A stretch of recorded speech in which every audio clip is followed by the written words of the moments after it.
Oes rhaid I fi fynd? Dim hyn eto, Griff. Dim lan. Mae pethau dy fi wneud. Right. Barod? Edrych yn o ti, Griff. Dyna ba, dechreuwn ni to. A breich lan.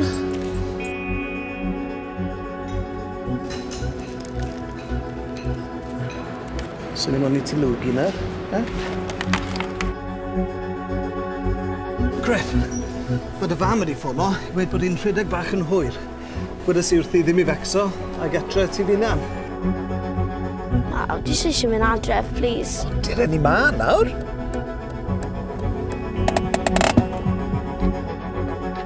Right, os ti'n becso ti'n mynd gymaint â ni, cer ti gytre ge. Cer, Griff. Cer nawr!